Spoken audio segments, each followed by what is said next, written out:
9వ అధ్యాయము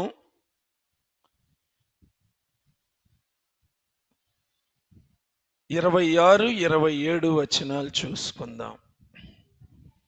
యేసు తన తల్లియు తాను ప్రేమించిన శిష్యుడును దగ్గర నిలుచుండుట చూచి, అమ్మా, ఇదిగో నీ కుమారుడు అని తన తల్లితో చెప్పెను.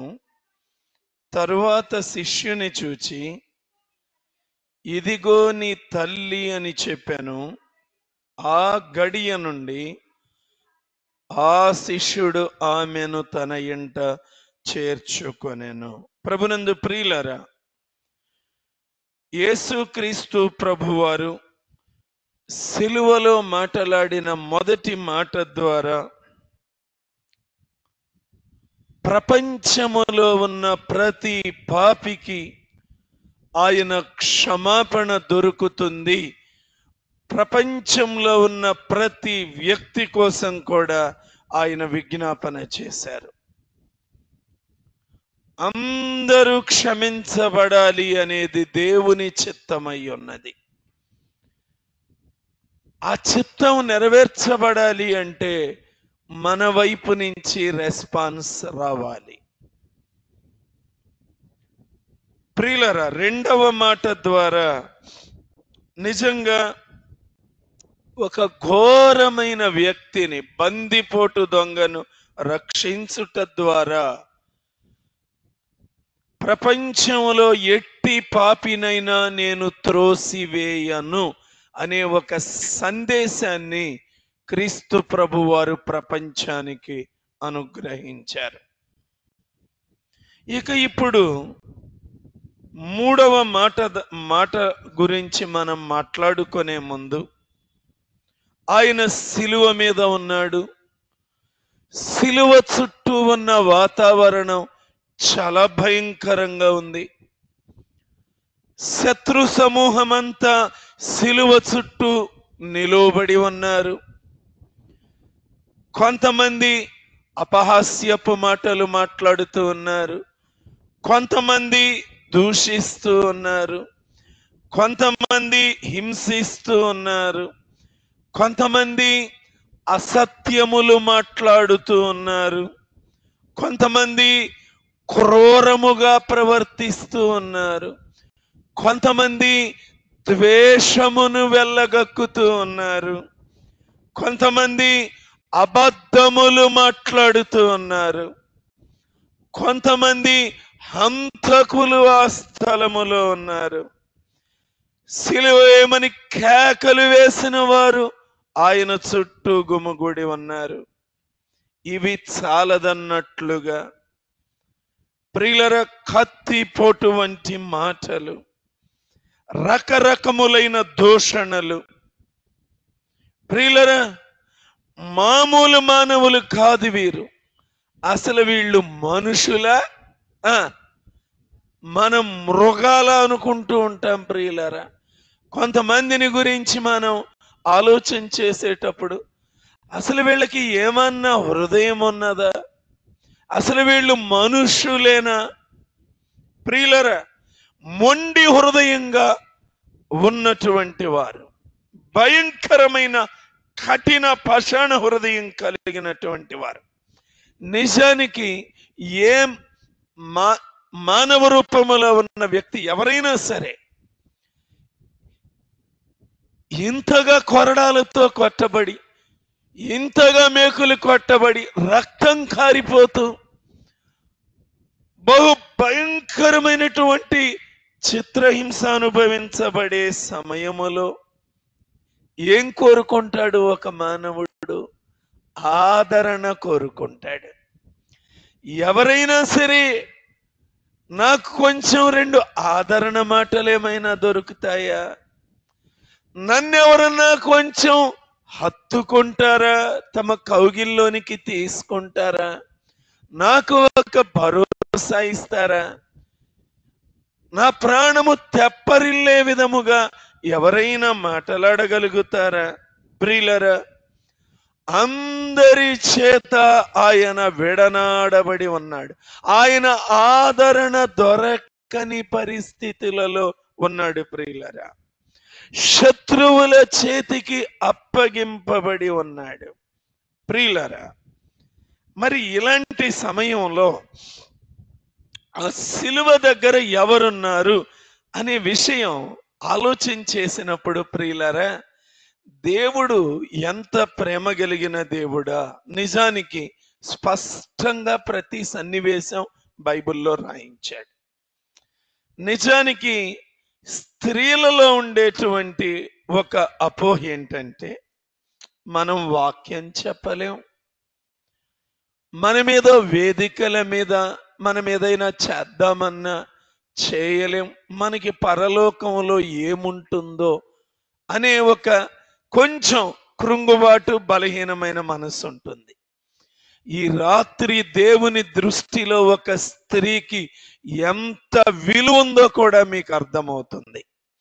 19వ అధ్యాయము 25వ వచనంలో ఎవరెవరున్నారో సిలువ దగ్గర చూడండి. ఆయన తల్లియు, ఆయన తల్లి సహోదరియు, క్లోఫా భార్య అయిన మరియయు, మగ్దలేని మరియయు యేసు సిలువ యొద్ద నిలుచుండిరి. 4 స్త్రీలు ఉన్నారు. మరియు 26వ వచనములో తాను ప్రేమించిన శిష్యుడు. అంటే 4 స్త్రీలు ఉన్నారు, ఒక్క పురుషుడు ఉన్నారు. ప్రియులరా, దేవుణ్ణి ఎరిగినటువంటి స్త్రీ యొక్క హృదయం ప్రేమతో నిండిపోయి ఉంటుంది. ఏ ప్రేమ? దైవిక ప్రేమ. అది దేవుణ్ణి ఎరిగినటువంటి స్త్రీ యొక్క హృదయము దైవిక ప్రేమతో నింపబడి ఉంటది. ఈ సిలువను గురించి ఆలోచన చేస్తూ ఉన్నప్పుడు ప్రియులారా, ఇప్పుడు సిలువ చుట్టూ ఉండి దూషిస్తున్నాళ్ళు ఎవరు? స్త్రీలా పురుషులా? పురుషులు. కొట్టిన వాళ్ళు పురుషులు, పొడిచిన వాళ్ళు పురుషులు, మేకులు కొట్టిన వాళ్ళు పురుషులు, ముళ్ళ కిరీటం పెట్టి మోదిన వాళ్ళు పురుషులు. ఒక్క స్త్రీ పాత్రైనా ఉన్నదా? మీకు కొంచెం డౌట్ ఎక్కడ తగులుతుందంటే, ఒక అమ్మాయి ఏమందంటే, పేతురుని నువ్వు ఆయనతో ఉన్నవాడివి కాదా? పేతురునంది. యేసు ప్రభుకి వ్యతిరేకముగా ఆమె కుట్రలో పాల్గొంటామో అదేం చేయలేదు. కానీ ఇక చూడండి, స్త్రీలు చూడండి ఏం చేశారు.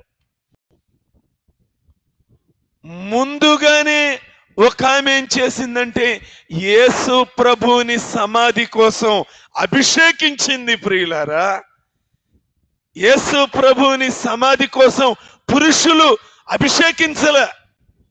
ఎవరు అభిషేకించింది? మీకు అందరికీ తెలుసు కదా. ఎక్కడుంది అది? మత్తయి సువార్త 26లో ఉన్నది ఆ మాట, యోహాను సువార్తలో కూడా ఉంది ప్రియులారా. 26వ అధ్యాయము. అదంతా మనకి వద్దు గాని ఇప్పుడు 12వ వచనం, ఈమె ఈ అత్తరు నా శరీరము మీద పోసి నా భూస్థాపన నిమిత్తము. ఓ ప్రియులరా, భూస్థాపన కోసం, సిలువ కోసం సిద్ధం చేసింది ఎవరంటే, బేతనియలో కుష్ఠరోగి అంటే యేసు ప్రభు కూర్చొని ఉన్నప్పుడు వచ్చినటువంటి ఒక స్త్రీ. ప్రియులరా, 2వ సన్నివేశం, పిలాతు న్యాయసింహాసనం మీద కూర్చొని ఉన్నప్పుడు పిలాతు భార్య ఏమని కబురు చేసింది? నీవు ఆ నీతిమంతుని జోలికి సిలువ వేయొద్దు, అన్యాయంగా ఆయన్ని చంపొద్దు, పొట్టన పెట్టుకోవద్దు, ఆ పాపంలో నువ్వు కూడా నీ చేతులు మురికి అంటించుకోవద్దు. ప్రియులరా, నిజానికి ఆమెకి ఆ అధికారం లేదు, అలాంటి కబురు పంపకూడదు. ఆయన పిలాతు న్యాయాధిపతి స్థానములో ఉన్నాడు, అలాంటి రికమెండేషన్ చేయకూడదు, అది ఆమెకి ప్రమాదం. అయినా కూడా ప్రియులరా కబురు చేసింది, వద్దు, ఆయన నీతిమంతుడు, ఆయన్ని సిలువేయొద్దు. ఎవరామె? ఒక స్త్రీ ప్రియులారా. ప్రియులారా, అంతేకాదు ప్రియులారా, తెరవబడిన సమాధిని మొదట చూసింది ఎవరు?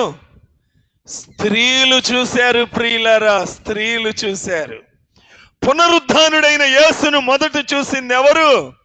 మగ్దలేని మరియ స్త్రీ చూసింది ప్రియులారా. ప్రియులారా, స్త్రీ శరీర రీతిగా బలహీనమైనదే కానీ దైవిక ప్రేమలో బలవంతురాలు ప్రియులారా. ఖచ్చితంగా చెప్పగలను ఆ మాట. ఇంకా వీళ్ళని గురించి ఇంకొక అద్భుతమైన మాట ఏంటంటే, ప్రారంభంలో కొంచెం దూరంగా ఉన్న మార్కు 19:39 చివరి లైన్లో కొందరు స్త్రీలు దూరము నుండి చూచుచుండిరి. కానీ వీళ్ళు చివరికి వచ్చేసరికి ఇప్పుడు వీళ్ళు ఎక్కడున్నారు? 19వ అధ్యాయం యోహాను సువార్తలో సిలువ దగ్గర నిలబడి ఉన్నారు. సిలువ యొద్ద నిలుచుండిరి అని 25వ వచనం చివరి లైన్లో సిలువ యొద్ద నిలుచుండిరి అంటే ప్రియులరా, వీళ్ళు దగ్గరకు వచ్చేసారు ప్రియులరా, సిలువ దగ్గరకు వచ్చేసారు ప్రియులరా. రేపు పరలోకంలో కూడా రేషియో ఇలానే ఉంటదేమో అని నేను అనుకుంటున్నాను. ఎందుకంటే సిలువ దగ్గర నిలబడవలసిన వారు సిలువ దగ్గర నిలబడలేకపోయారు. 4 స్త్రీలకి 1 పురుషుడు సిలువ దగ్గర నిలబడింది. రేపు నిత్యత్వం కూడా ఇలాగే ఉంటుందేమో ప్రియులారా. అనేక మంది పురుషులకు దేవుని విలువ అర్థం కావటం లేదు. స్త్రీలు గ్రహించుకుంటూ ఉన్నారు. స్త్రీలకి దేవుడు ఆ కృపనిచ్చారు. స్త్రీలు లోబడుతూ ఉన్నారు. ప్రియులరా, సంఘములో ఒక సేవ ఏర్పాటు స్థాపించబడటానికి పురుషులు సహాయపడతారేమో కానీ స్త్రీల ద్వారా సంఘాలు అలంకరింపబడతాయి ప్రియులరా. ప్రార్థనతో అలంకరిస్తారు, దేవుడిని కొనియాడటంతో అలంకరిస్తారు. ప్రియ సంఘమా, కాబట్టి స్త్రీకి దేవుడు చాలా విలువ ఇచ్చాడు ప్రియులారా. మీరు చాలా విలువైన వారు. దేవుని దృష్టిలో ప్రతి స్త్రీ విలువైనది. అందులోనూ తల్లి పాత్ర అనేది ఇంకా చాలా ప్రాముఖ్యమైనది ప్రియులారా. తల్లిని గురించి కూడా కొన్ని విషయాలు. ఆకలైతే బిడ్డకు పాలిచ్చేది, బిడ్డ ఆకలి కనిపెట్టేది తల్లి ప్రియులరా.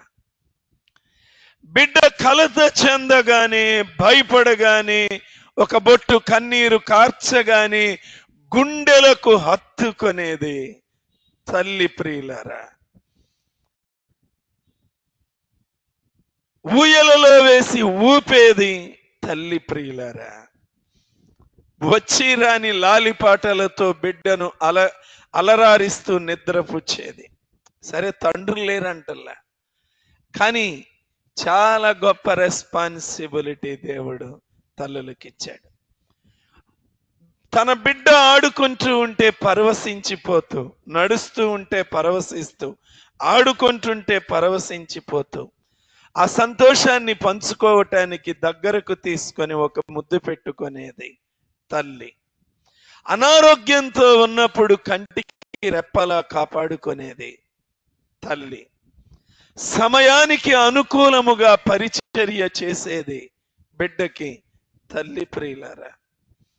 విసర్జించిన మలమూత్రాదుల అపవిత్రత యావత్తును శుద్ధి చేసేది తల్లి ప్రియులారా.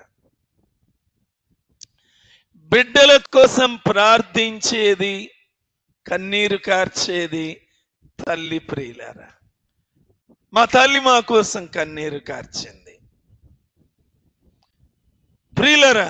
ఒక జాన్ వెస్లీ కోసం సుసన్న వెస్లీ, ఓ ఎలాంటి తల్లి. పరిశుద్ధుడైన అగస్టిన్ తయారవటానికి ఒక తల్లి ప్రియులారా. ఎంతమంది తల్లులు.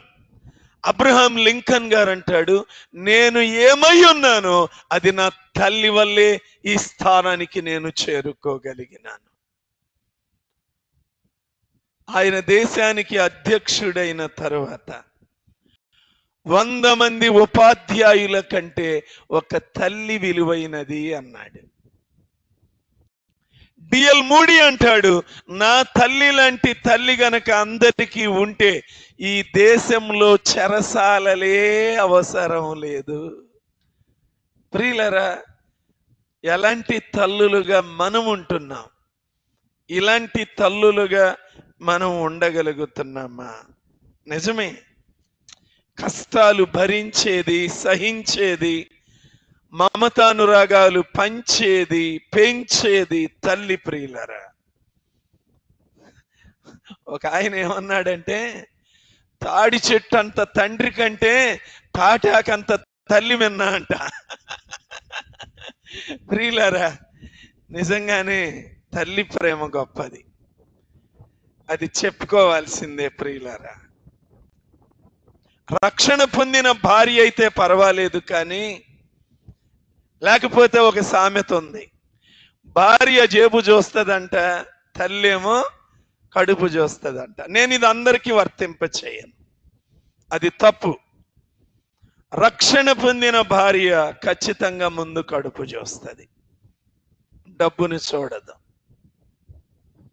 ఇలాంటి కుటుంబాలు ఉండటం ఎంతో దీవెనకరం. ప్రియులారా, యేసు ప్రభువారు ఇప్పుడు ఆయన ఆదరణ కోసం ఎదురు చూస్తూ ఉన్న సమయం.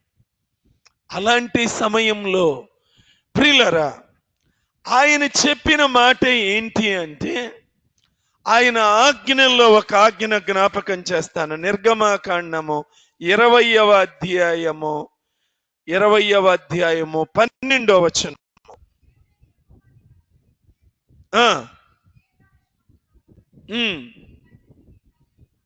చూడండి, ఖచ్చితంగా ఆయన చెప్తున్నాడు, నీవు దీర్ఘాయుష్మంతుడవుగా మారాలి అంటే నీ తండ్రిని నీ తల్లిని సన్మానించుము. అది ఆయన ఇచ్చిన ఆజ్ఞ. ఇప్పుడు కల్వరి సిలువలో ఆల్రెడీ యోసేపు గారు చనిపోయి ఉన్నారు. మరి తల్లి అయిన మరియమ్మను ఎవరు చూసుకుంటారు? ఆమెకు ఆదరణ ఎక్కడ? ప్రియులరా, ఒక అద్భుతమైన విషయం మరియమ్మ గారి విషయంలో. అసలు యేసు ప్రభు కూడా సిలువలో అన్ని జ్ఞాపకానికి వచ్చి ఉంటాయి. ఏమేం జ్ఞాపకానికి వచ్చి ఉంటాయి అంటే, నేను కొన్ని జ్ఞాపకం చేసుకుంటున్నా. ఖచ్చితముగా నా తల్లి ఎంత పరిశుద్ధురాలు. ఏం జ్ఞాపకం వచ్చి ఉంటే చెప్పండి, చెప్పండి. ఖచ్చితంగా జ్ఞాపకం వచ్చి ఉంటుంది. ఎందుకంటే ఒక మనిషిలో ఉన్న అత్యుత్తమ గుణాలు చివరి సమయంలో ఎదురుగా మనిషి ఉంటే, అసలు మరియ గుండె ఎలా ఉందో అక్కడికి వెళ్ళబోతున్నా ఇప్పుడు. ఎందుకంటే నజరేతని ఊరిలో మరియ దగ్గరకు దేవుని దూత పంపబడినారు అని పరిచయం చేసే సమయములో అక్కడ ఆ కన్యక యొద్దకు దేవుని చేత పంపబడెను ఆ దూత. కన్యక 1:27 లోకసువార్త. అంటే ఆమె పరిశుద్ధురాలు. నా తల్లి అంత పరిశుద్ధురాలు యేసు ప్రభు ఖచ్చితంగా అనుకొని ఉంటాడు. రెండవదిగా ప్రియులారా, ఈమె దగ్గరకు దేవుడు ఏ టైంలో వచ్చి ఉంటాడు అంటే, ఆమె దేవుడు మాట్లాడే టైం ఎప్పుడు మాట్లాడతాడు? ఆమె ప్రార్థన చేసుకొనుచు ఉండగా. అంటే ఖచ్చితంగా ఆమె ప్రార్థనా పరురాలైనటువంటి తల్లి. మొదటిగా పరిశుద్ధురాలు, 2 ప్రార్థనా పరురాలు. 3వ గొప్ప గుణం ఏంటి అంటే, దేవుని దూత అంటుంది, పరిశుద్ధాత్మ నిన్ను ఆవరిస్తుంది, నువ్వు ఒక బిడ్డను కంటావు అనగానే ఈమె, నేను పురుషుణ్ణి ఎరిగిన దాన్ని, ఇది ఎలా సాధ్యం? ఆమె అడుగుతూ ఉంటది. ప్రియులరా, ఇది దేవుని చిత్తమమ్మ, పరిశుద్ధాత్మ ద్వారా నువ్వు గర్భాన్ని ధరిస్తావంటే. ప్రియులరా, అద్భుతమైన విషయం. అనేక అవమానాలు ఎదుర్కోవాలి, నిందలు ఎదుర్కోవాలి. ప్రియులరా, ఈ రోజుల్లో సమాజం నిజంగా ఎంత చెడిపోయిన సమాజమో ఆ దినాల్లో కూడా అంతే. ఎప్పుడైనా ఈ ప్రజలు ఉంటానే ఉంటారు. ఒక నీతిమంతుడి మీద ఎంత మురికిపోయటానికి ప్రయత్నం చేస్తూ ఉన్నారో ఈ దినాలలో కూడా. అదే విధంగా మరియ మీద కూడా ఈ మధ్య ఒక మత మౌఢ్యుడు, ఒక భయంకరమైన మాట మాట్లాడాడు మరియమ్మ గారి గురించి. ప్రియులారా, ఆ దినాల్లో కూడా ఆమె ఎంత అవమానాల పాలయ్యిందో ప్రియులారా. కానీ ఆమెలో ఉన్న గొప్ప గుణం, మూడవ గుణం ఏంటంటే, ఆమె అంటది 38వ వచనంలో, ఇదిగో ప్రభువు దాసురాలను, నీ మాట చొప్పున నాకు జరుగునుగాక. అనగా విధేయత. అబ్బా, నా మాట అంటే నా తల్లికి ఎంత విధేయత, అనగా దేవుని మాట అంటే. ప్రియులారా, మరి జీవితంలో ఎంతగా మూడవదిగా ఆమెలో ఉన్నది గొప్ప విధేయత గుణం కలిగినటువంటి స్త్రీ. ఓ నా తల్లి, ఎంత అవమానములు ఎదురైనా నా మాటకు విధేయత చూపింది. నాలుగవదిగా ప్రియులరా, 47వ వచనంలో ఆయన తన దాసురాలి దీన స్థితిని, అనగా ఆమె దీనత్వం కలిగినటువంటి స్త్రీ. ఎన్ని గొప్ప గుణాలు ఉన్నాయి. దీనత్వం. దేవుడు నా గర్భంలోనికి వచ్చాడు అని అదిరిపడటంలా, ఎగిరిపడటంలా, ప్రియులారా, దీనత్వం కలిగినటువంటి స్త్రీ. నా గర్భములో లోకరక్షకుడు ఉన్నాడు, నేను గొప్పదాన్ని అంటంలా, నా దీన స్థితిని కటాక్షించాడు. తనలో ఉన్న దీనత్వాన్ని వెల్లడి చేస్తుంది. ఇలాంటి నా తల్లికి, అయ్యో ఆమెకు కల్మషం తెలియదే, లోకం తెలియదే. ఇలాంటి నా తల్లి అప్పటికి సుమారు 3 గంటలుగా సిలువ మీద యేసయ్య పడుతున్న బాధ ఆమె గమనిస్తూ ఉన్నది. ఆయన శరీరము మీద పడుతున్న ఆ పడిన దెబ్బలన్నీ ఆమె గుండెను చీలుస్తూ ఉన్నాయి. ఆ సిలువ మీద పండుకొనబెట్టి ఆ చేతులలో పాదములలో కొట్టిన మేకులు ఆమె గుండె మీద కొట్టినట్లుగా ఉన్నాయి. ప్రియులరా, గుండె చీల్చుకుపోతూ ఉంది. కానీ మరియమ్మ గారిలో ఉన్న గొప్ప గుణం, ఇంకో గుణం చెప్పనా? కుమారుడింత బాధ అనుభవిస్తూ ఉన్నా సరే మౌనముగా, లోపలంతా అంతరంగమంతా ఆవేదన నిండిపోయిన మౌనముగా భరిస్తూ ఉన్నది. ఎందుకంటే అది దేవుని చిత్తమని మరియమ్మ గారికి తెలుసు.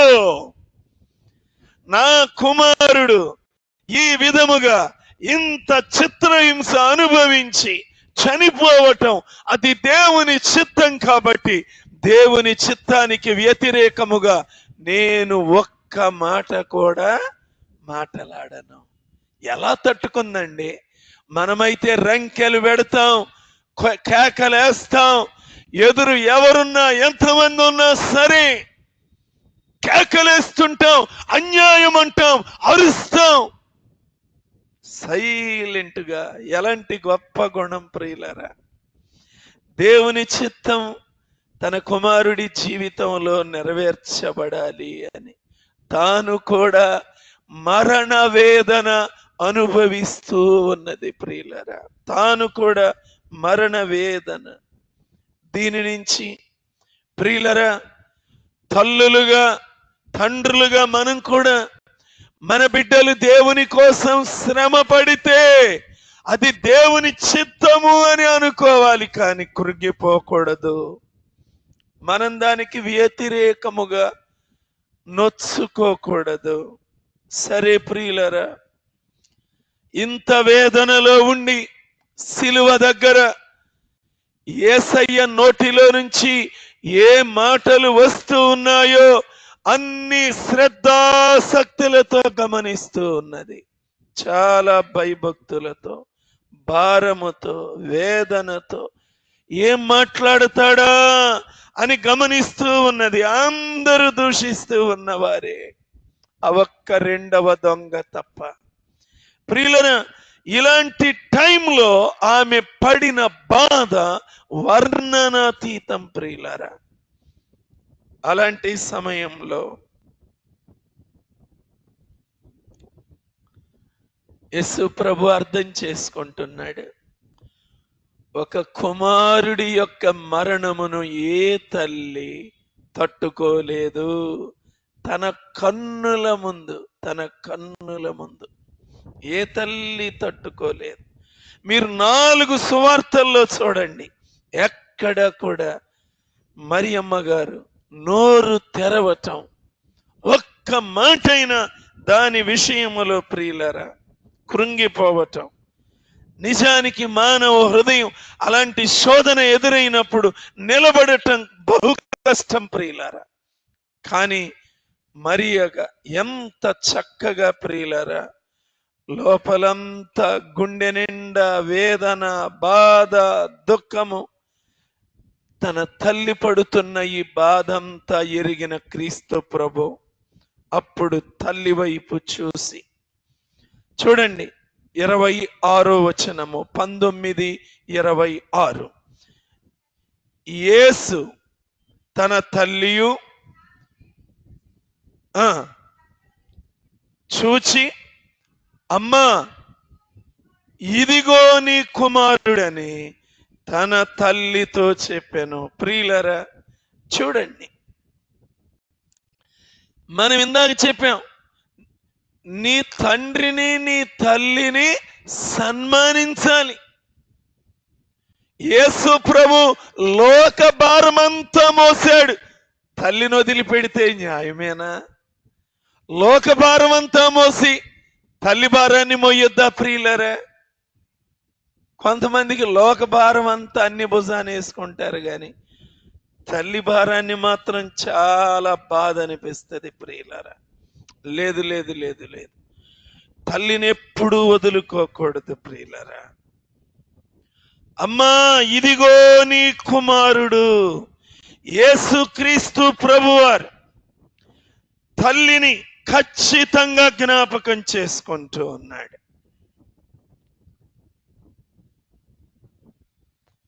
ఆయనకు అర్థమైంది, ఇప్పుడు ఈమెకి ఒక తోడు కావాలి, ఒక ఆదరణ కావాలి. ఎవరి చేతుల్లో తల్లిని పెట్టాలి అంటే, సిలువ దగ్గర ఉన్న శిష్యుడైతేనే నమ్మకస్తుడు. అనగా శ్రమలలో నిలబడిన వాడు, భయంకరమైన ఉపద్రవములలో కూడా యేసును విడిచిపెట్టని వాడు, తన ప్రాణమునకు పెనుముప్పు ఉన్నది, ఇక్కడే ఉంటే నన్ను కూడా చంపవచ్చు అని తెలిసి తన ప్రాణమును సహితము లెక్క చెయ్యని వాడు. ప్రియులారా, యేసు ప్రభు సిలువ దగ్గరే కడునమ్మకంగా యోహాను ఉండటం అంటే సామాన్యమైన విషయం కాదు ప్రియులారా. నమ్మకస్తుడి చేతుల్లో ప్రియులారా తన తల్లిని పెడుతూ ఉన్నాడు ప్రియులారా. అంటూ ఉన్నాడు, అమ్మా ఇదిగో నీ కుమారుడు అని తన తల్లితో చెప్పాను. ఏమంటున్నాడు? ఇదిగోనమ్మా నీ కుమారుడు. ఎవరి చేతుల్లో పెడితే ఆ చేతుల్లో పెట్టాల. యోహానుని గురించి బైబిల్లో ఏమని ఉంటదంటే, యేసు ప్రేమించిన శిష్యుడు. యేసు ప్రభు యొక్క గుండె చప్పుడు తెలుసుకోవాలి అని ఎప్పుడు యోహానంట యేసు ప్రభు గుండెను ఆనుకొని ఎప్పుడు కూర్చునేవాడంట. ఆయన గుండె చప్పుడు వినాలనే ఆశ కలిగిన వాడు. యేసు ప్రభు యొక్క హృదయమును తెలుసుకోవాలి, ఆయన హృదయములో ఉన్నవే నా హృదయములో కూడా నేను నాటుకోవాలనే ఆశ కలిగిన వాడు. యోహాను మామూలు వాడు కాదు ప్రియులారా. ఎందుకు యోహానుకు అప్పగించాడు అంటే, అందరూ తనను వదిలిపెట్టి వెళ్ళిపోయినా యోహాను తనను వదిలిపెట్టి వెళ్ళలేదు. ఆయన ఆంతరంగిక శిష్యుడు. ప్రియులరా, యేసు ప్రభు ఇచ్చే ఏ బాధ్యతనైనా నెరవేర్చేటువంటి నమ్మకస్తుడు. ప్రియులరా, ఈ రాత్రి మనం ఎలా ఉన్నాం? నువ్వు సిలువ దగ్గర నిలబడతావా? మొట్టమొదట ఈ ప్రశ్న మనం వేసుకోవాలి. శ్రమలో నిలబడతావా? దేవుని కోసం నిలబడతావా? నీ కుటుంబములో, నీ సంఘములో నువ్వు నిలబడతావా? ప్రియులరా, యోహాను రెడీ, నేను నిలబడతా. ఏ బాధ్యత దేవుడు నాకు అప్పగించినా నేను నెరవేరుస్తా. ఈ రాత్రి నీకు కూడా నీ కుటుంబం పట్ల నువ్వు బాధ్యత కలిగి ఉండాలి. ఖచ్చితముగా నీ సంఘము పట్ల నువ్వు బాధ్యత కలిగి ఉండాలి. నీ దేవుని పట్ల నువ్వు బాధ్యత కలిగి ఉండాలి. ఏంటి సేవలో నీ బాధ్యత ఏంటి? కుటుంబంలో నీ బాధ్యత ఏంటి? సంఘములో నీ బాధ్యత ఏంటి? ఏం బాధ్యత తీసుకుంటున్నావు? సిలువ దగ్గర దేవుడు అప్పగించిన బాధ్యత యోహాను తీసుకుంటూ ఉన్నాడు. నువ్వు సిద్ధమేనా? నీ పాత్ర ఏమిటి? యూదుల రక్షణ కోసం ఎస్తేరు బాధ్యత తీసుకున్నది. ప్రియులరా, ఐగుప్తు బానిసత్వం నుండి విడిపించటం కోసం మోషే బాధ్యత తీసుకున్నాడు.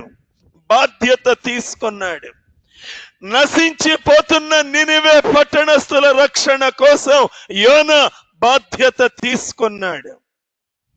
సిలువను గూర్చిన వార్త ప్రకటించటానికి, సిలువ వేయబడిన యేసును ప్రకటించటానికి అపొస్తలుడైన పౌలు ఖండ ఖండాలకి సువార్తను తీసుకొని వెళ్ళే బాధ్యత తీసుకున్నాడు. ఈ రాత్రి నీ బాధ్యత ఏంటి? ప్రియ సంగమా, మనకు అందరికి కూడా దేవుడు ఒక బాధ్యత ఖచ్చితంగా ఉంచాడు.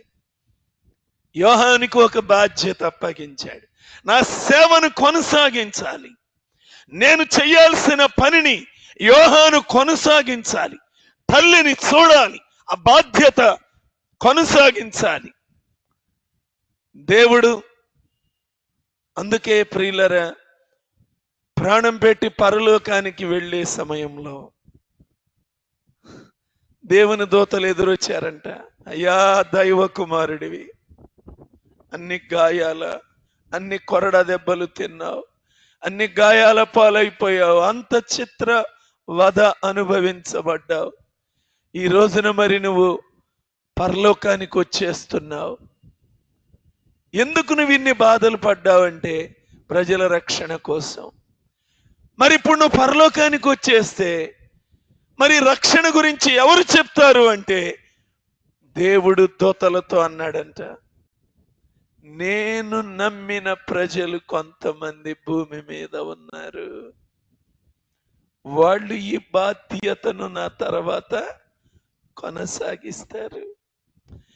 నీ మీద దేవుడు గొప్ప నమ్మకం పెట్టుకున్నాడు. ఆయన అప్పగించిన బాధ్యతను కొనసాగిస్తావని సిలువలో 3వ మాట ద్వారా ఆయన తన బాధ్యతను తెలియచేస్తూ ఆయన చక్కగా యోహాను ఈ బాధ్యతను మోయాలి. ఈ రాత్రి ఇక్కడ కూర్చున్న ప్రతి ఒక్కరి పట్ల కూడా నీవు నీ బాధ్యతను ఖచ్చితముగా నువ్వు నెరవేర్చాలి. ప్రియులరా, ఎప్పుడైతే చూడండి, జాగ్రత్తగానండి, తల్లిదండ్రులు మనం ఎప్పుడైతే సన్మానిస్తామో అంటే జాగ్రత్తగా చూసుకుంటామో, ఆ దినాల్లో భయంకరులైన బ్యాచ్ కొంతమంది ఉందంట. ఖుర్బాను అనేవాళ్ళంట. అంటే దేవార్పితము, ఈ డబ్బంతా అంటే ఇక తల్లిదండ్రులను చూడాల్సిన పని లేదంట. అందుకని ఖుర్బాను అనేవాళ్ళంట. ప్రియులారా, యేసు ప్రభు అందుకే దీర్ఘాయువు కావాలంటే నీ తల్లిని నీ తండ్రిని ప్రేమించాలి. ఏం దొరుకుతుంది? దీర్ఘాయువు. ఇప్పుడు మిమ్మల్ని ఒక ప్రశ్న అడగనా? యేసు ప్రభు శిష్యులు ఎంతమంది? 12 మంది. సరే, ఒకడు పోయినా ఇంకొకడిని ఎంపిక చేసుకున్నారు 12 మంది. ఈ 12 మందిలో దీర్ఘకాలం బతికింది ఎవరో చెప్పండి? ఈ యోహాను గారే. ఆ తల్లి బాధ్యతను నమ్మకంగా భుజాన్ని మీద వేసుకున్నాడు కాబట్టి దీర్ఘాయుష్మంతుడుగా బ్రతికాడు. ప్రియులరా, ఆ బాధ్యతలో అపనమ్మకత్వం వస్తే, ప్రేమ తగ్గితే, ప్రియులరా, మన ఆరోగ్య విషయాలలో కూడా ప్రమాదంలో పడతాము. ఖచ్చితంగా తల్లిదండ్రులను ప్రేమించాలి, వారిని గౌరవించాలి, వారిని సన్మానించాలి.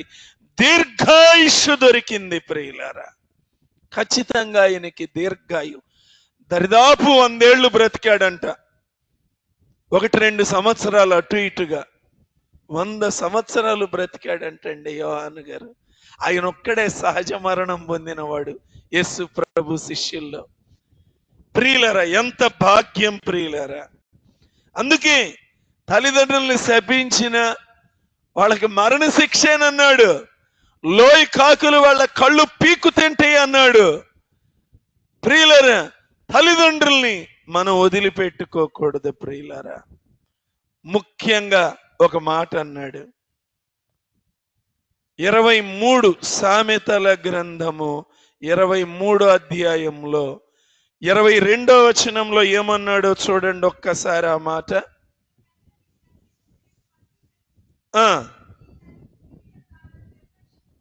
నీ తల్లి ముదిమి యందు ఆమెను, ఓ తల్లి యొక్క వృద్ధాప్యంలో నిర్లక్ష్యం చెయ్యొద్దు, జాగ్రత్త.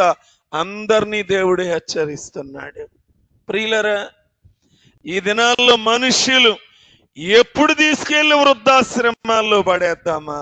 అబ్బా, మొన్న ఒక సహోదరుడు చెబుతున్నాడు, కోట్లు ఆస్తుంది అంకుల్, కోట్లు ఆస్తుంది వాళ్ళకి. వాళ్ళందరినీ ఒక అనాథాశ్రమాల్లో పెట్టారు. ఆ అనాథాశ్రమాలలో వాళ్ళు జీవోత్సవాల్లాగా వీళ్ళు పలకరించటానికి వెళ్ళారంట. అంటే వేరే వాళ్ళ తాలూకు వాళ్ళు ఆ అనాథాశ్రమంలో ఉన్నారు, వీళ్ళకి తెలుసు, వీళ్ళ కుటుంబీకులు కాదు. వీళ్ళు పలకరించటానికి వెళ్తే కోట్లు సంపాదించి బిడ్డలకి ఇచ్చారు. ఈ రోజున అందులో జీవోత్సవాలలాగా బ్రతుకుతున్నారంట.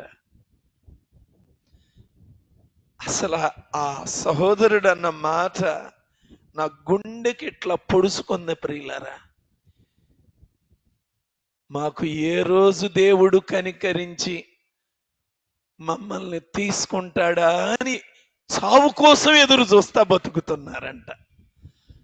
చచ్చిపోలేక, ఆత్మహత్య చేసుకోలేక, ఏ రోజు మేము చచ్చిపోతామా, చావు ఏ రోజు మాకు వస్తుందా అని ఆ అనాథాశ్రమాల్లో ఎందుకు జీవోత్సవాల్లాగా బ్రతకటం.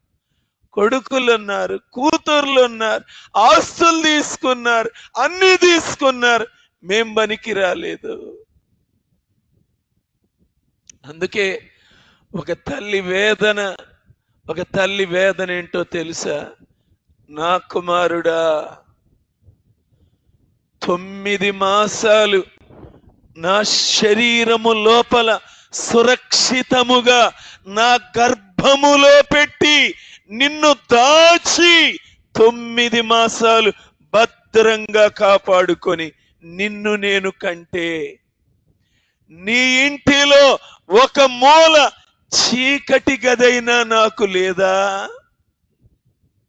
ఏమి లేదంట. కనీసం నీ ఇంటిలో ఒక మూల చీకటి గదన్నా నాకు ఇవ్వటానికి లేదా? ప్రియులారా, చూడండి ఎంత భయంకరమో ప్రియులారా. మనం గుర్తుపెట్టుకోవాలి, మన కుటుంబాన్ని గనక మనం నిర్లక్ష్యం వహిస్తే, 1 తిమోతికి వ్రాసిన పత్రిక 5వ అధ్యాయము 8వ వచనం ఏం చెప్తుందో చూడండి. 1 తిమోతి 5:8, ఎవడైనను స్వకీయులను, విశేషముగా తన ఇంటి వారిని సంరక్షింపకపోయిన ఎడల వాడు విశ్వాస త్యాగము చేసిన వాడై అవిశ్వాసి కన్నా చెడ్డవాడై ఉండును. అవిశ్వాసి కంటే కూడా చెడ్డవాడంట, చెడిపోయినవాడు. ఎవరు? స్వకీయులను, విశేషముగా తన ఇంటి వారిని సంరక్షించకపోతే. అందుకే ప్రియులరా, సిలువలో ఉండి, అంత వేదనలో ఉండి, అంత బాధలో ఉండి కేక వేస్తున్నాడు, అమ్మా నేను వెళ్ళిపోతున్నానని దుఃఖపడొద్దమ్మా, నీ బాధ్యతను నేను మరిచిపోనమ్మా, నమ్మకమైన వాడొకడున్నాడమ్మా, అతని చేతుల్లో నిన్ను పెడుతున్నానమ్మా. ఓ ప్రియులరా, ఏమి దేవుడు ప్రియులరా, ఎలాంటి దేవుడు ప్రియులరా, ఎంత మంచి దేవుడు ప్రియులరా. మన తల్లిదండ్రుల విషయాల్లో మనం నడుచుకునే దానిని బట్టే ఇంకో మాట జ్ఞాపకం చేస్తున్నాను, మన బిడ్డలు దానినే అనుసరిస్తారు ప్రియులారా. వారి ఇబ్బందులలో మనం గనక శ్రద్ధ పెట్టకపోతే, ఒక మాట జ్ఞాపకం చేస్తాను, అబ్రహాము బలిపీఠాలు కడుతూ వెళ్ళాడు, ఇస్సాకు కూడా బలిపీఠాలు కట్టడం నేర్చుకున్నాడు ప్రియులారా. ఎప్పుడైతే ఒక వ్యక్తి, ఇశ్రాయేలీ రాజులు తీసుకోండి, ఒకడు విగ్రహాలు నిలబెడితే వాడి కొడుకు విగ్రహాలకు పూజ చేయటం మొదలు పెట్టాడు. చివరికి ఆ రాజులందరూ విగ్రహారాధికులు అయిపోయారు. మనం ఏది చేస్తే ముందటి వాళ్ళం, రాబోయే తరాలు అదే చేస్తారు. మనం సత్తుపళ్ళెం పెడితే మనకి సత్తుపళ్ళెమే. దేవుడు సిలువ దగ్గర ఎన్నో ఆత్మీయ పాఠాలు నేర్పిస్తూ ఉన్నాడు ప్రియులారా. ఇక మరలా అదే మాట మరలా చదవండి. అందులో రెండవ భాగం ఏమంటున్నాడు దేవుడు? యోహాను సువార్త 19వ అధ్యాయము శిష్యుని చూసి ఏమని చెప్తా ఉన్నాడు ప్రియులారా? శిష్యుని చూసి, ఇదిగో నీ తల్లి. ప్రియులారా, శిష్యుని విషయం కూడా దేవుడు ఆలోచించేశాడు. ఇంతకాలం నేనున్నాను, ఇప్పుడు నేను వెళ్ళిపోతున్నా. నా శిష్యుడికి సిలువ దగ్గర ఉన్నాడు, ఇతనికి ఒక ఆత్మీయ సహవాసం కావాలి. నా తల్లి అయితే ఈ కుమారుడి కోసం ప్రార్థన చేస్తుంది. నా తల్లిగా ఉండి ఇదిగో ఈ బిడ్డను బలపరుస్తుంది, ఈ బిడ్డను ప్రార్థనలో ఎత్తి పడుతుంది. అందుకే చెప్తారు ప్రియులరా, యోహాను గారినంట మరిగే నూనెలో ముంచి లేపినా చచ్చిపోలేదంట ప్రియులరా. అప్పుడు తీసుకెళ్లి పద్మాసు ద్వీపంలో పడవేశారు ప్రియులరా. ప్రార్థన చేసింది తల్లి మరియమ్మ గారు. ప్రార్థనా పర్రాల్ని ఇంటిలో పెట్టుకున్నాడు. దేవుడు చెప్పిన మాటను చెప్పినట్లుగా మరియమ్మ కూడా ఏమందండి? ఎక్కడ ఖానా విందులో ఏమంది? మీరు ఆ పరిచారకులను చూసి ఏమంది? ఆయన చెప్పినది చేయండి. అది మరియమ్మ నేర్పించింది, ఆమె అదే నేర్చుకుంది. ఆయన చెప్పింది, అమ్మా ఇదిగో నీ కుమారుడు. ఆ కుమారుడిని ప్రార్థన చేస్తూ ఆ కుమారుడి దగ్గరే ఉండిపోయి ఆయన మాటకు లోబడి ఆ కుమారుడికి ఎంత దీవెన వచ్చింది. అందుకే నేను అనుకుంటా, లేకపోతే ఆయన కూడా ఎగిరిపోయేవాడు సిలువ దగ్గర లేకపోతే. అంటే మిగిలిన శిష్యుల్లాగా ఈ పరలోక దర్శనాలు, ఇంత గొప్ప కృప, ప్రకటన గ్రంథం రాసే కృప ఇవన్నీ రాకముందే ఆయన కూడా ఎగిరిపోయి ఉండేవాడేమో. సిలువ దగ్గర లేకుండా ఉంటే మరియమ్మని ఆ తల్లిగా ఆయనకు అనుగ్రహించటానికి ఆ భాగ్యం పోగొట్టుకున్నట్లయితే, ఒక ఆత్మీయురాలిని తన దగ్గరుండే కృప పోగొట్టుకున్నట్లయితే, అందుకే మనం కూడా ఏమి నేర్చుకోవాలంటే ఆయన చెప్పింది చెప్పినట్లు చేయటం నేర్చుకోవాలి ప్రియులారా. మరియా చేసింది, యోహాను గారు చేశాడు.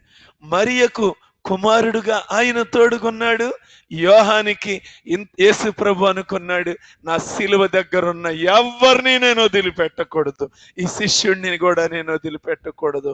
ఈ రేపటి నుంచి ఇతని గుండె సహవాసం కోసం కొట్టుకుంటది, ఆత్మీయ సహవాసం కోసం. అందుకే నా తల్లిని నేను యోహాను దగ్గర పెడతాను. ప్రియులరా, మన రాజు చెప్పింది చెప్పినట్లు చేస్తే ఎంత దీవెనున్నది ప్రియులారా. అందుకే ఒక రాజు అంట ఒక సమయంలో 3 మంత్రులను పిలిచాడంట. పిలిచి, మీరు అరణ్యానికి వెళ్ళండి, వెళ్ళి తలా ఒక పెద్ద గోతం ఇచ్చాడంట. ఇచ్చి మీరు మంచి మంచి పండ్లు ఏరుకురండి అన్నాడంట. పండ్లు ఏరుకురమ్మన్నాడు. అర్థమైందిగా పదం, పండ్లు, ఫ్రూట్స్. మొదటి మంత్రి అంట మంచి రాజు చెప్పిన మాట ప్రకారం పెద్ద గోతాము నిండుగా మంచి ఫ్రూట్స్ ఏరుకున్నాడంట. రెండో మంత్రి అంట ఆయన కొలత చూస్తాడు అని చెప్పి ఏముందలే అని ఆయన కాయలు పిందెలు కోసుకొచ్చాడంట. కాయలు పిందెలు బస్తా నిండుగా, బ్యాగ్ నిండుగా. మూడో ఆయన ఏం చేశాడు అంటే ప్రియులారా, ఇప్పుడు అవన్నీ ఆడేడతామని ఆకులు బెరడులు ఆడ ఏం దొరికితాయి గొట్లు పోగేసుకుని బాగా తొక్కుకుని రాజు ఆస్థానంలోనికి 3 కట్లు కట్టుకుని 3 తీసుకొచ్చారంట. తీసుకొచ్చాక రాజు వీళ్ళు ఏం తీసుకొచ్చారు ఏంది ఆయనకి ఏమి సంబంధం లేదు, ఒక్క మాట అన్నాడంట. ఏమన్నాడు, వీళ్ళ 3 కూడా 3 చెరసాలల్లో పడేయండి, 3 నెలలు బయటికి తీసుకురాబాకండి. ఈ 3 నెలలు వీళ్ళు తీసుకొచ్చిన ఫ్రూట్స్ వీళ్ళకి సరిపోతాయి, కాబట్టి మీరు ఏమైతే తెచ్చారో ఆ ఫ్రూట్స్ తినండి అన్నాడంట. చక్కగా మొదటి మంత్రి హాయిగా మంచి ఫలాలు తెచ్చుకున్నాడు కదా, హాయిగా రోజు తింటున్నాడంట. మంచి ఆరోగ్యవంతుడుగా క్షేమంగా ఉన్నాడు. రెండో వాడు ఏం వరకు వచ్చాడు, కాయలు పిందెలు అంటే పండిని మంచి ఏరుకురాలా. ఈడు తత్తర బెత్తరలోడు, వీడేం చేశాడు, అయ్యి అటు ఇటు గాని వేసుకొచ్చాడు. 5 తిన్నాడు, బతికాడు గాని రోగిష్టోడైపోయాడు. ఏమైపోయాడు, ఈడు రోగిష్టోడైపోయాడు, అనారోగ్యం వచ్చేసినాయి. ఇక మూడో వాడు ఆకులు బెరడులు అల్లములు తినలేక కొద్ది రోజులకి టపాగట్టాడు. రాజు మాటను ఎవరైతే గౌరవించాడో వాడు ఆరోగ్యవంతుడుగా. తర్వాత రాజు ఏం చేశాడో తెలుసా, చెరసాల్లో నుంచి బయటికి తీసుకురమ్మన్నాడు. ఒకడు పోయాడు, ఆడిని అయిపోయింది, ఆడి చరిత్ర క్లోజ్ అన్నాడు. రెండో వాడిని పోరా నాయనాయికి నీ మంత్రి పదవి లేదు, ఈ రోగిష్టాడి నువ్వు బనికి రావు, నువ్వు పో అని చెప్పి వాడిని హాస్పిటల్కి పంపించేశాడు. ఇక నీకు ఉద్యోగం లేదు, ఏదో బతుకు అంటే. పరలోకంలో ఈడు కోళ్ల ఫారం బ్యాచి. ఏ బ్యాచి, గొట్లేస్తారే నామకార్థ, ఏదో కొంచెం రక్షణ ఉంది, ఒక కోళ్ల ఫారంలో గొట్లు ఉన్నట్టు పడతాడు ఈ కాడు కూడా. ఇక మొదటాడిని ఏం చేశాడంటే ప్రధానమంత్రిగా హెచ్చించాడు.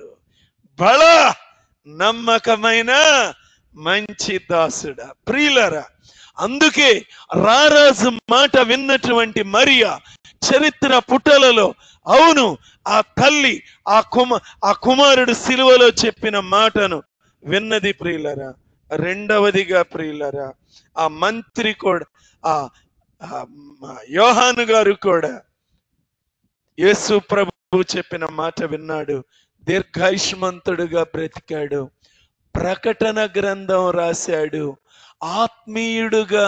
ప్రియులరా, చరిత్ర పుటలలో మరణం తర్వాత జీవితం ఎవ్వరు ఏ గ్రంథాలలో, ఏ మత గ్రంథాలలో కూడా మరణం తర్వాత జీవితాన్ని ఆ విధంగా ఏ మానవుడు వర్ణించలేకపోయాడు.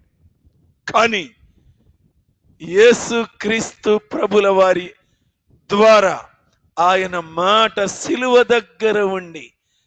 దగ్గర ఉండి లోబడినటువంటి యోహాను గారు ప్రియులారా, ఎంత గొప్ప కృప పొందాడు ప్రియులారా, ఎంత ఆశీర్వదింపబడ్డాడు ప్రియులారా.